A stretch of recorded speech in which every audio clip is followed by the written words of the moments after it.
Perfect timing, because I'd like to address some of what the chairman just addressed and some of what my colleague from Arizona addressed in attacking the FBI.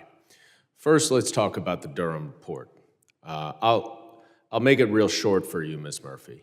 The Durham Report seemed to fail to consider the fact that the original tip that set off the Crossfire Hurricane investigation was that Russia would be disseminating hacked emails about related that would help Donald Trump.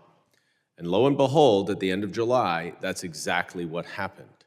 So the Durham Report focused solely on what was internally within the intelligence files of the FBI and did not mention the obvious corroboration that the tip turned out to be true. Second, the Durham Report said that an investigation was justified to be opened. It should have just been a preliminary investigation as opposed to a full investigation. Third, the Durham Report talks all about the Steele dossier, which had nothing to do with the origination of the Russia investigation and had nothing to do with the Mueller investigation. It was not relied on.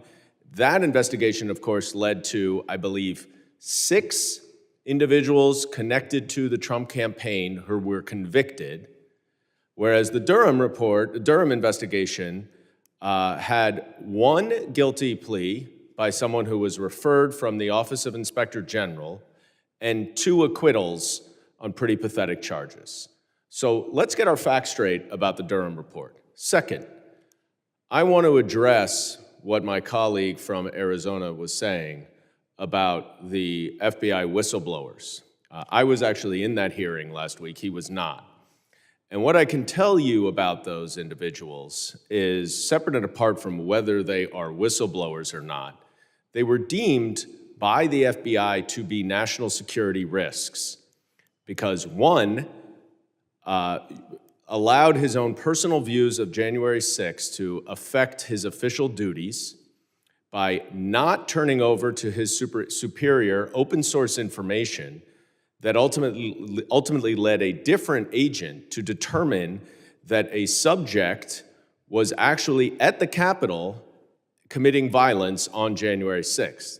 Second, another special agent decided that he was the legal expert on what a legitimate grand jury subpoena was and was not, and refused to serve a grand jury subpoena on a witness that had been issued by the grand jury with the support of a federal prosecutor and his supervisory agent, and yet he decided that he knew best, and so he refused to do that. These people, my colleague wants to talk about being a partisan tool, I think, is what he used. Sadly, and perhaps unwittingly, the partisan tool here is someone who is Donald Trump's henchman funding these witnesses to try to diminish and undermine the FBI. And why are they trying to diminish and undermine the FBI at Donald Trump's direction and behest? Because the FBI is investigating Donald Trump. That is what we're doing here. That is why, and I see my colleague from Georgia, who I'm sure is waved on to this committee. The committee will suspend. I would advise members that under Clause 1 of Rule 17 of the Rules of the House, they must observe the House standards of decorum and debate and conduct. They must act and speak respectfully and may not use disorderly words, unparliamentary language, such as words impugning the motives of their colleagues or words that are partially or personally offensive. Gentlemen, yield back to the gentleman from New York. Could I have my minute back since you suspended? Yes, the time was approximately 1 minute and 15, 1 minute and 20. Thank you, appreciate it. So why are my colleagues trying to undermine the FBI? Why are they asking to defund the FBI? It is not because the FBI is not doing its job. It's because the FBI is doing its job.